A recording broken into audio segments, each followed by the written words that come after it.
Hello friends, मैं हूं film critic Murtaza Ali Khan और आज मैं आपके लिए लेके आया हूं एक बहुत ही क्लासिक नॉवल से inspired film In the Heart of the Sea का रिव्यू। ये रॉन हावर्ड की फिल्म है, 2015 में आई थी।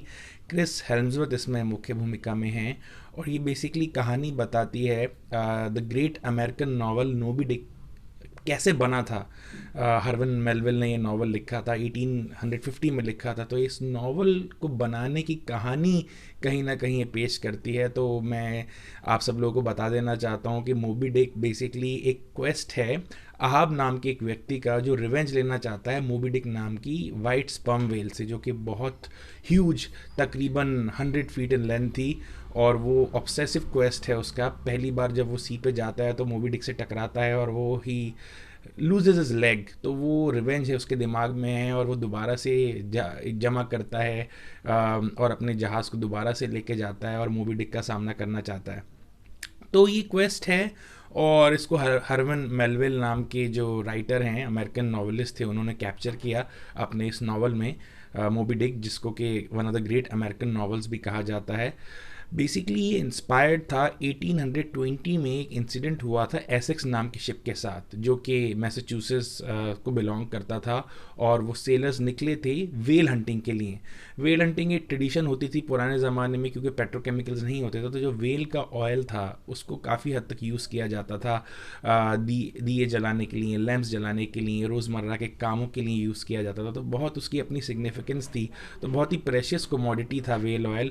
तो वो दिखाता है कि कैसे ये जहाज़ निकलता है 1820 में, एसेक्स नाम का जहाज़, और जाता है नॉर्थ अटलांटिक, साउथ अटलांटिक होते होते पैसिफिक में डीप जाता है। और वहाँ पे जाके उसे एक बड़ी स्पर्म वेल मिलती है, जो कि उनके शिप को दो टुकड़ों में तोड़ देती है। और उसके बाद उनकी सर्वाइवल की जो स्टोरी है, तो ये स्टोरी है In the Heart of the Sea की। और बेसिकली बैकग्राउंड में हरवन मेलविल जाते हैं, जो लास्ट सर्वाइवर हैं एसेक्स नाम के शिप के, उनसे जाके पूछते हैं कि आप हमें अपनी कहानी बताइए और वो कहानी से मैं अपनी एक नावल लिखूंगा।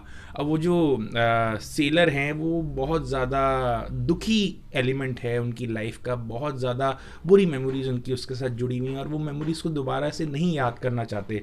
तो ल्योर करते हैं हरवन मेलविल उनको कि मैं तुम्हें पैसे दूंगा और मुझे तुम ये कहानी बताओ। तो उसमें किस तरह से वो कन्विंस करते हैं और फाइनली जब वो कन्विंस हो जाते हैं तो वो क्या बताते हैं और क्या नहीं बताते, और ऐसी क्या चीज़ें थी जो उनको बताते हुए इतनी तकलीफ़ हो रही है।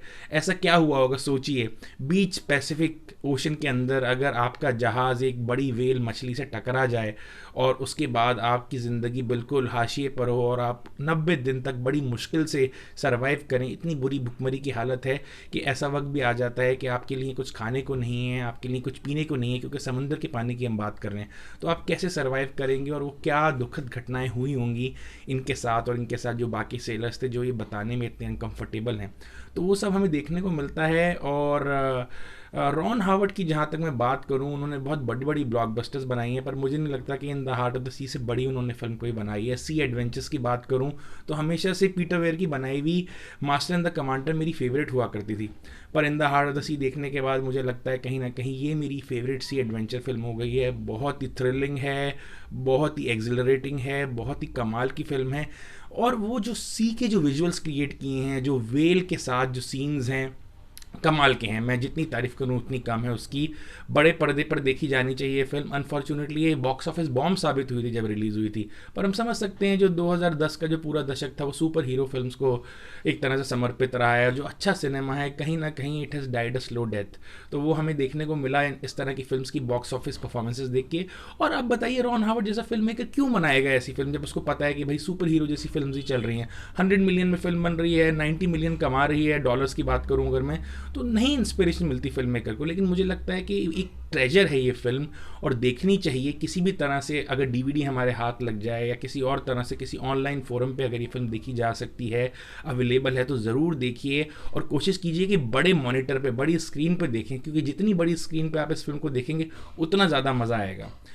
मोबी डिक की बात करना चाहता हूँ। बहुत कमाल की नावल है। जो अहाब का कैरेक्टर है, इश्माइल का जो कैरेक्टर है, और उसमें जिस तरह की एक जद्दोजहद है वो बहुत कमाल की है। तो मोबी डिक मैं आपको ये नहीं बोलूँगा कि आपको मूवी डिक नॉवल पढ़ना पड़ेगा इस मूवी को एंजॉय करने के लिए। अगर आपने पढ़ा है तो ऑब्वियसली आप शायद इसको ज़्यादा एंजॉय कर पाएंगे, लेकिन आपको एक बेसिक आइडिया पता होना चाहिए जो मैंने आपको कोशिश करी है बताने के लिए। वो अगर आपको पता है तो आप इसको एंजॉय कर सकते हैं as the origin story of Moby Dick, because कई फिल्म्स आप एज ओरिजिनल स्टोरीज मज़े लेने के लिए देख सकते हैं, और मुझे नहीं लगता In the Heart of the Sea से ज़्यादा अच्छी ओरिजिनल फिल्म्स देखने को मिली हैं हाल के वक्त में। अभी हाल ही में एक मैंक आई है जिसको जो सिटीजन किंग की ओरिजिन स्टोरी है, काफ़ी हद तक मैं उसको हाईली रेट करता हूँ। पर खासियत In the Heart of the Sea की क्या है कि इतनी रॉ और इतनी ग्रिटी है, समुद्र के अंदर उन गहराइयों में आपको लेके जाती है, और उन जगहों पे जब आप जाते हैं तो आपको पता चलता है कि आपके अंदर किस तरह की ब्रेवरी छुपी है, आपकी जो ब्रेवरी है वो कितनी ज़्यादा उसमें सब्सटेंस है। तो वो दिखाती है ये फिल्म सी में किस तरह की लाइफ होती है, उसे दिखाती है कि कैसे राइवल्स भी जब आप सी पे होते हैं तो आपके समहाउ बेस्ट फ्रेंड्स बन जाते हैं। तो बहुत अच्छी तरह से In the Heart of the Sea को रॉन हावर्ड ने डायरेक्ट किया है, परफॉर्मेंसेज भी बहुत अच्छी हैं, विजुअल्स कमाल के हैं, और मैं तो इसको एक क्लासिक फिल्म बोलूँगा, और आपको ज़रूर कहूँगा कि आप उसे देखिए, और देखने के बाद अगर आपने मोबी डिक नॉवल नहीं पढ़ा है तो मोबी डिक भी पढ़िए और इन्जॉय कीजिए इन ग्रेट सी स्टोरीज़ को, और अपने साथ यादगार बनाइए, और सिनेमा का असली लुत्फ़ इसी में ही है।